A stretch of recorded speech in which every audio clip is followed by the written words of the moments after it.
and welcome to episode 4 of my Jordan adventures. If you guys have been following me on social media, you know that you also helped me create a bucket list for Jordan, which I'll put right here, and the Dead Sea is the last thing for me to tick off. I'm super excited to be here. I've only been once before when I was about 3 years old, so this for me is definitely going to be a video to remember. Follow me for 5 different ways to explore this wonder of the world. The Dead Sea, the Earth's lowest point and one of the saltiest bodies of water in the world. Dive into the extraordinary landscapes and therapeutic waters of this unique natural wonder as I show you 5 ways to experience the Dead Sea. The number one thing to do in the Dead Sea is obviously swim in it, or should I say float in it. There is so much salt in the sea that the buoyancy it creates makes it impossible for you to sink, let alone swim. Let me show you what happens when I try to swim. Whoa!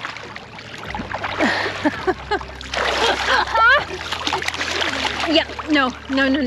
Always stay on your back. That's the main takeaway from this. For me, this is definitely the single most amazing thing that you can do on the Dead Sea. Just experience it with your body. It truly is unlike anything else. You feel like you're being held up by this invisible force. It's pretty cool. The second way to experience the Dead Sea is a natural mud mask right on the beach. The mud is a really nice texture because it's got tiny little salt crystals in it as well, so it's not as smooth as I thought it would be. Let's see what happens when I wash it all off.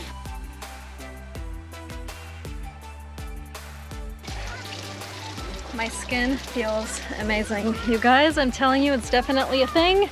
No wonder Cleopatra used the health benefits of the mud that came from the sea, as do millions of other people today. It is super popular for cosmetic treatments, for health treatments. The salt plus the mud plus the sun is what makes it really, really unique. And this being the primary way to explore the Dead Sea, for me, is no questions asked.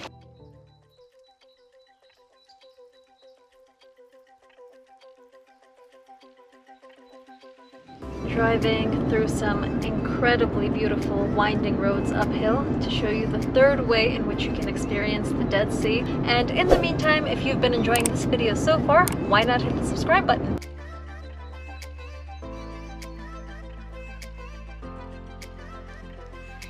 I have come to show you a place that's called the Panorama. They've got a restaurant, they've got a museum, and they've got this amazing lookout point.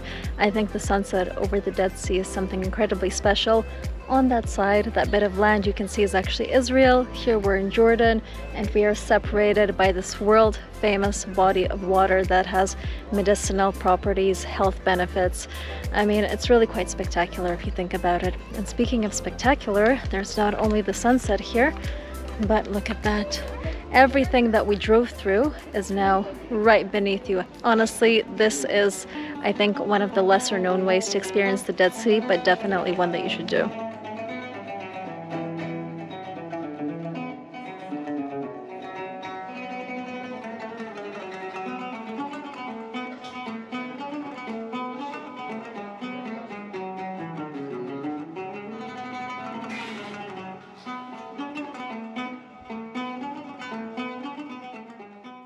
Good morning. I have started my day looking a little bit ridiculous in a life jacket as I've come to explore yet another way that you can enjoy the Dead Sea. I am in Wadi Mujib, which is a hugely popular tourist attraction here with a bunch of trails going through canyons, going through waterfalls, going through rapidly flowing water that flows directly into the Dead Sea. So this is basically the river that gives life to the Dead Sea, surrounded by these incredibly tall, imposing canyons. You can do the easier trail, which is what I'm doing now, or you can do the harder, more extreme trail, which, let's be honest, I'm a little too tired for today. I can swim, by the way. It's just that they make you wear a life jacket before you come in here, no matter what trail you go for, because the current is actually pretty strong despite it being very shallow. But the restrictive life jacket came off eventually as I felt the need to experience freedom whilst walking through the grand, imposing surroundings. This, to me, was the most unexpected way to experience the Dead Sea. I soon got to the hard part of the trail and decided to turn back before I needed to be rescued, like in episode 2. And on the way back, you can actually float because the current is so strong. So I've seen a lot of people doing this. They just lay on their backs and the water carries you. Oh my gosh. Oh, this is so weird. Oh, I'm really scared that I'm gonna bash into one of these rocks, but I haven't seen that happen to anyone. I look so weird. I look like a sick penguin right now. Oh my god! And I'm turning. Why am I turning? Is this normal? Am I meant to turn? Oh, yep, I guess I am. Wow, wow, wow, what a place. If you're like me and you've chickened out and you don't want to do the intense hike where you're basically rock climbing through intense waterfalls and up canyons, not to worry, just this alone is going to be worth your time. Takes about an hour to go there and back to where the really intense and physically challenging part starts. So that's absolutely fine. It can be easily done in one morning. I got here at about 10 and there are a few people, but as you saw, I got a lot of the areas all to myself, which is amazing.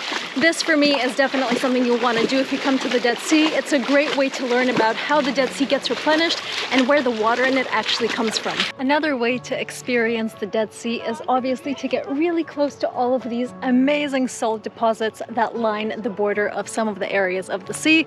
The nicest one for me is one called Point de Vue, and it's right next to Wadi Mujib.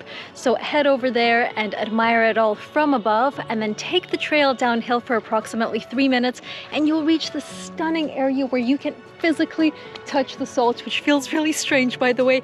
It is salty, but it's like really compressed. And you'll also get to see this. Look.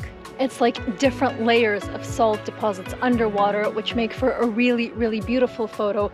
But also you can swim. As you can see, there's people enjoying the Dead Sea. It's all completely free, so this might be a nice option if you're not actually staying the night, and I highly recommend it as one of the ways for you to enjoy the stunning place in the world. Driving back to Amman now, which brings us to the end of this video. I hope that you guys enjoyed the 5 different ways in which you can experience the Dead Sea. Each and every one of them is special for its own different reasons, and honestly, if you're ever here, I can safely recommend all of them. There wasn't a single activity that I tried that I wish I hadn't done, or where I wished I had spent my time differently. The hotel I stayed at was called the Marriott, and even though it was a little bit dated, the location was really good and it had its own private beach, which I really enjoyed.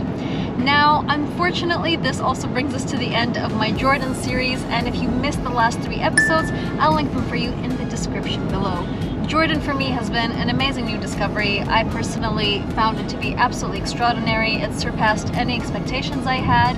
The things that surprised me the most were just the drives through Jordan, I think. I didn't expect there to be so much beauty surrounding you when you drive from one place to another. It is quite compact, so if you rent a car at the airport in Amman, as soon as you land, you'll safely be able to explore it all in about 4 or 5 days, just like I did. The other thing that surprised me was the amount of police checks on the road. Virtually everywhere you go, there are not only speed cameras, but there are also police checks stopping random cars, asking you where you're going. Sometimes they'll ask you for your documents, and other times they'll just ask you where you're from, and then they'll let you go. It doesn't mean that you've done anything wrong, it's just security. And the other thing that I think surprised me was how accepting the locals are. I thought that since, you know, this area often has conflict between countries and between different areas within it, I expected people to be a little bit more hesitant, but none of that. Everyone is so incredibly nice. So when you come here, which I definitely think that you should, definitely try all of the things that are recommended in all of my previous videos, as well as this one, and be sure to take a lot of SD cards and camera batteries with you, because that is something that I had to change on a daily basis, if not an hourly basis, in my GoPro. So there you have it. That is the end of my Dead Sea vlog and the end of my Jordan series as well. I hope that you enjoyed them. I hope that you'll come back for my next adventures. Keep smiling, and I'll see you next time.